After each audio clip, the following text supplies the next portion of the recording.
Welcome, everybody. That's a strange way to start. Welcome, everybody. Welcome to another story time. Leland. He's talking to himself, sir. Leland. By Leland? With Leland? I don't know. Doesn't matter. Let me start it this way. I'm going to be talking about teachers today. I had a story a while back, and I kind of touched on one of my teachers, Mr. Clark, and I was mad at him because he was kind of a jerk.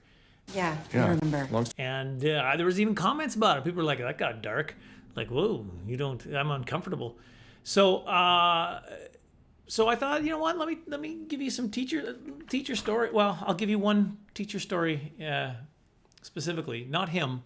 I'll give you one of my best teacher stories. Now let me back this up. If you're a teacher, here's the thing.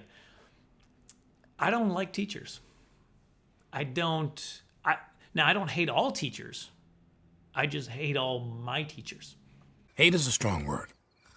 If you're just a regular teacher, as long as you didn't teach me, you're fine.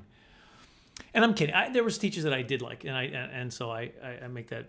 Honestly, I think it's an authority thing. I kind of have a little bit of a problem with authority. It's still something I'm working on. And I don't hate all authority. I just hate all of my authority. No, except for my wife. She's the main authority in my life, and that's more of a love-hate relationship. I don't think you've thought this through. No, I love her. I love her very much. Never mind. You need to think before you speak. I can't keep any of this. I'm just saying that's a thing. I don't hate all authority. I just hate all my authority. Except for my wife. I love her. Love her very much. That's more of a love-hate relationship. I love her, and I hate the authority she has over me. No, we're partners. We're partners in this. Everything that we've done wrong is equal fault to both of us. It takes a lot of burden off my shoulders when we take equal blame for all my mistakes. What did you just say? Anyway, I have heard the same garbage over and over again about teachers. People are like, and if you're a teacher, listen, I'm sure you're one of the good ones. Thank you for being one of the good ones. But there's some not good ones out there. It's just like any job. There's some people that love authority and they abuse it. These poor little kids. And when even going to parent-teacher interviews and I'm listening to teachers talk about my kids, they're saying the same stuff I heard them say about me. The exact same stuff. You know, if he applied himself, he'd be so much better if he just... And I find... Dude, that's a really good impression. Find that he's... Just like, yeah, whatever.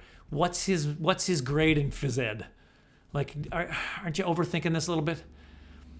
Anyway, so I wanted to talk about, because I talked about one of the teachers that I had the most difficulty with, Mr. Clark. Let me tell you about one of my best teachers in high school.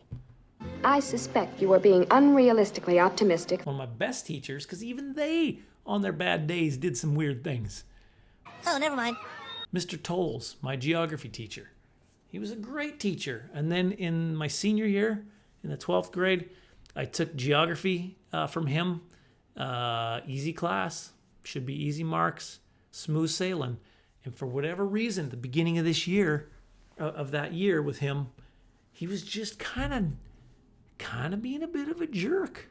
Like he would say things and do things, and I was like, what are you doing, Mr. Tolles? You're one of the good guys. I don't understand. And everybody kind of noticed it in him. Everyone was kind of like, what is his problem? Why is he so grouchy? What's going on in his... That's always, by the way, if you're a teacher and you're being mean one day, the students are all basically like, what's going on in their personal life that they're bringing to school right now? I've got issues!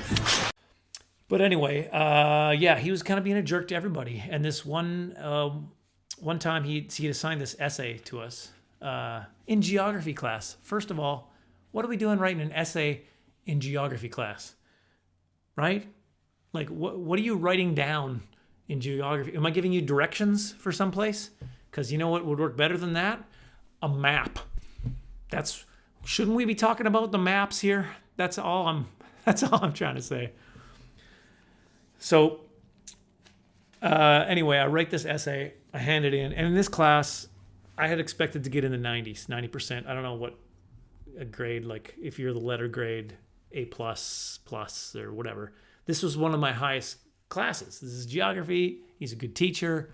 I know what he wants. It's clear on tests what he wants. So boom, there you go. It was an easy mark.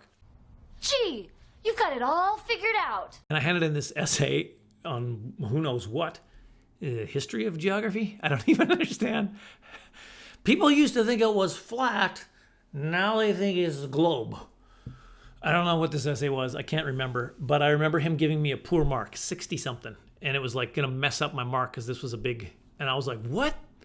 And he had given everybody this big lecture on how they didn't work hard enough on these essays and how it was garbage. And he basically said to me, Leland, you need to rewrite this, and you need to do this, this, this, and this. And he listed these things that I need to do to make this essay better.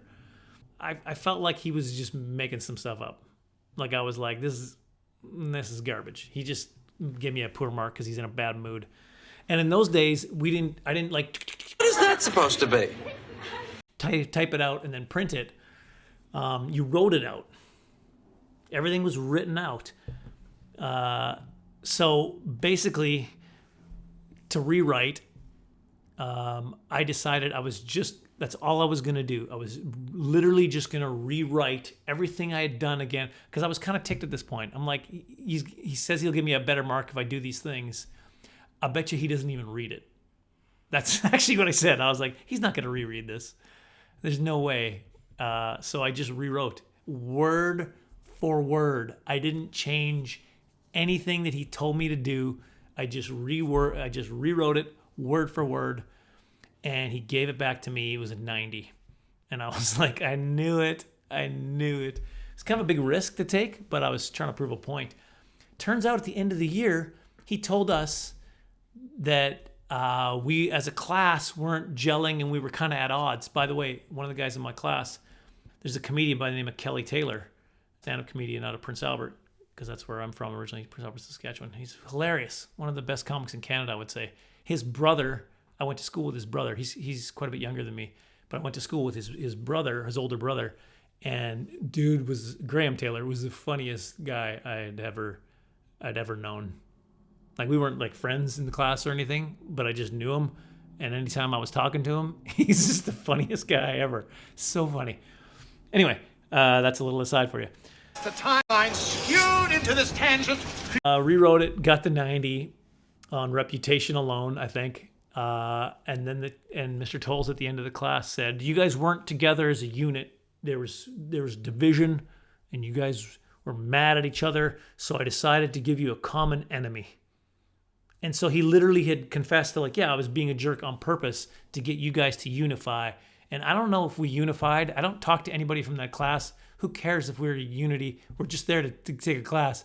But that's what he was doing. That was one of my best teachers, and he was doing some kind of power tripping teacher move. That's what I'm trying to tell you. It's psychological warfare. Yeah. So if you're a teacher, the lesson is don't do that. Don't do power trippy kind of authority things. Care about your students, which you probably do. I'm told that there's a lot of teachers out there that do. I just never met any. I'm kidding. I'm joking. And he was a good teacher. Like I said, he's one of my best teachers. In fact, I send him a Christmas card every year with a little heartfelt note in each one of them. And then he marks it up, and then I rewrite it word for word. And then he tells me every year that it's just getting better and better. So, if he watches this, I might have ruined that. I'd go visit him, in fact. That's how much I liked him. I'd go visit him. But I've never really learned how to read a map, so I don't know how to get there. That's a lame joke at the end. But that's my story. Subscribe and hit the notification bell. And then you can hear more of these kind of things. Although this might be the last one for a while. I don't know yet. I'm still deciding whether I'm going to keep doing these or not.